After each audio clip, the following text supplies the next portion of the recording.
Nature and significance of management. First chapter of business studies, class 12th. Okay, so after this chapter, we can understand the features of management and the importance of management in an organization, the nature of management as an art, science, or profession. We will come to know whether management is an art, or if it's a science, or if it's a profession, or all three, and the functions of management, and appreciate the nature and importance of coordination. How essential is coordination in a firm?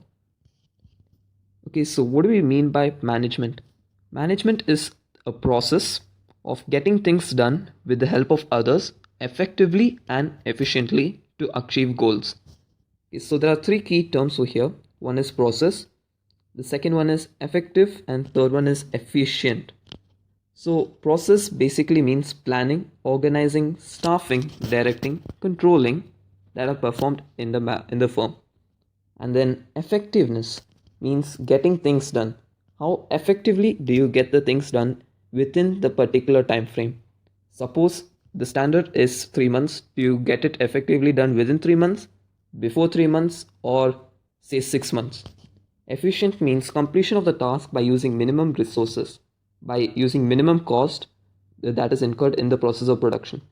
So say the standard cost is rupees 300, whether you get it done with rupees 300 or with rupees 200, which is your highly efficient, or do you spend rupees 500 to get things done? So that's what we mean by management. Yeah, management is the process of working with and through others to effectively achieve the organizational objectives. Remember the word organizational objective, by efficiently using limited resources in the changing environment. Okay, so the functions of management, we saw what I mean by process. Process means planning, organizing, staffing, directing, and controlling. So now we will see what are the functions of management. So the first function is planning. These functions were given by Fayol, which we will study in the next chapter. Although he did alter it a little, but it's somewhat the same. So planning. Planning basically means setting objectives, setting the goals, setting everything, formulating a plan on what is to be done, how it will be done, when it will be done, who will do it. Okay, so and planning also means developing contingency plans in case something goes wrong. Okay, and next thing is organizing. Organizing means assigning the duties, allocating the resources, grouping the tasks, etc. It answers the questions of when it will be done, how it will be done, who is going to do it, what will be the things that are going to be done, in what order they're going to be done, etc. So we saw planning and organizing. Next, staffing. Staffing means recruiting the correct personnel. That means each and every person should do what he is doing best, that what he can do best. So the things involved in staffing are training, placement, recruitment, selection, etc. So basically means finding the best and efficient personnel in the firm. And after that, after you've recruited your staff and employees, you need to direct them. Directing means leading, influencing, and motivating the staff. So a good manager with proper criticism as well as motivation will develop a good working environment for the staffs to work efficiently and effectively. And finally, the most important, controlling. Controlling basically means monitoring the activities to see if they are par to standards or above par or below par. So under monitoring, first you establish the standards of performance. Then after establishing the standards of performance, you compare your performance with the established performance. Then you check the deviations. How far have you deviated in a good way, or in a positive way, or in a negative way? And you take the corrective actions in controlling. These are the functions of management. Next, objectives. Now remember earlier I told organizational objectives. Well, there are three objectives: organizational, social, and personal. Under organizational objectives, firstly, in a firm there are three things: human resources, material, and technology. What happens is, in the organizational objectives, it requires using these three things in the best synchronized way in order to get the things done effectively and efficiently. So there are three stages you can see. First thing is survival, then second stage is the profitability, and the third one is growth or expansion. Under survival, you just need to survive and exist. Say for a year, 6 months, you just need to survive in the market. Under profitability, you need to start earning, your profits need to start earning exponentially, start increasing exponentially in order to achieve growth. And growth means uh, increase in production, increase in sales, increase in infrastructure, expansion of business, increase in business premises, etc. And the next thing is social objectives. Social objectives basically means producing an example of this is producing quality products at reasonable rates, generating employment opportunities, environmental friendly method of productions. So the firm takes the factors of production from the society, from the households, and they use it. So for taking these resources, they need to do some good to the society. They need to create some social welfare for the society. So these are the social objectives that a firm can do. Next thing is personal objectives. Personal objectives means a firm recruits several employees and each and every employee has a specific purpose in the firm. So, ignore that please. Yeah. So each and every employee has a distinct and specific purpose in that firm. The firm must ensure the satisfaction of the employees. The firm must ensure that the objective of that specific employee is fulfilled. For example, firm can offer competitive salaries and higher perks, social safety, and peer recognition, self-respect, etc. The firm must work in harmony with the employees. So we saw the three objectives. Now we shall move into importance of management. It aids in the achievement of individual and organizational goals. It increases efficiency. It enhances optimum utilization of resources, creates a dynamic organization, promotes development of society. In simple words, the importance of management is this. It helps to achieve organizational goals, it helps to achieve social goals, it helps to achieve personal goals. And it makes the organization dynamic, and it makes the organization to be efficient and as well as effective.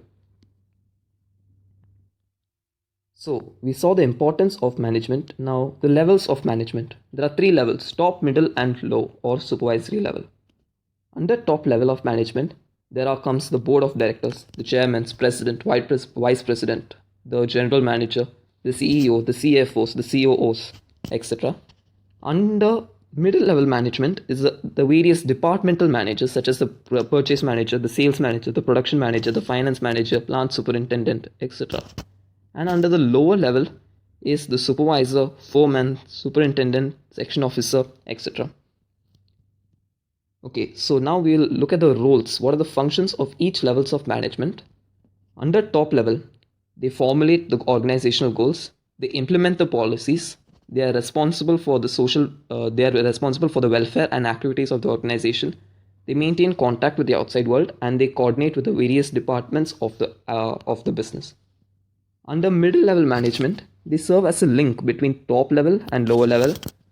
Okay, they recruit the efficient personnel and the necessary staff in the firm. They assign duties, they motivate the people, and they cooperate and coordinate between the various departments. Under lower level, they give instruction to the workforce, they train the workforce, they give feedback to the workforce, and they are the link between management and the workforce of an organization. Now, nature of management. Now, is management an art, science, or a profession, or is it all three? First, we shall see management as an art. Now, how do we define art, or how do we describe art? Art is basically the existence. We can describe art by three features: the existence of theoretical knowledge. Art is developed through practice and creativity, and personalized application.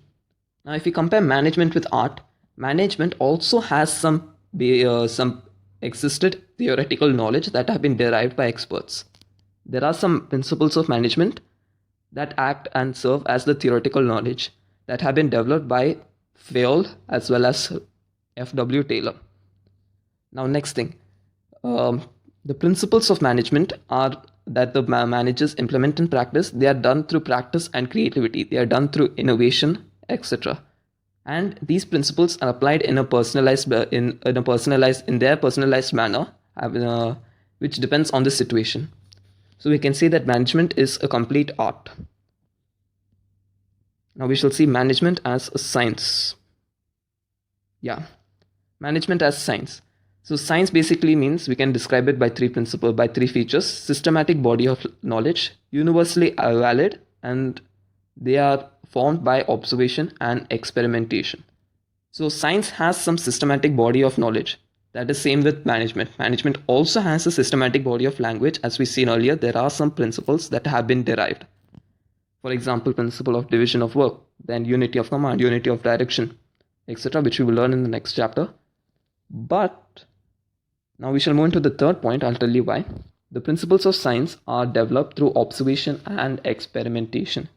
Now, this is not that true for management. The reason is true. The principles of management are derived through observation and repeated experimentation. But since they deal with human behavior, they are not 100% accurate. So since they are not 100% accurate, they cannot be predicted and they cannot denote a proper cause and effect relationship. Because of this, they say management as an inexact science. And because of this, since it cannot be predicted properly and it is not universally applicable, the extent of their application depends on the situation and the scenario. Okay, I think forgot to mention management as a profession. So I'll upload it in the next video. Coordination.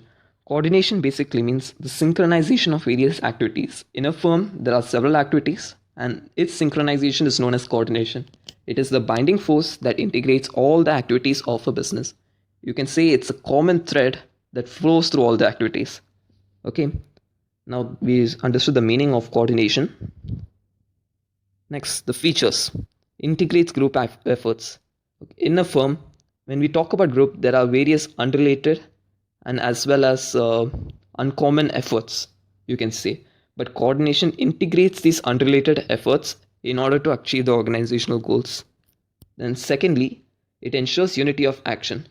In a firm, there are different functions. There is functional differentiation.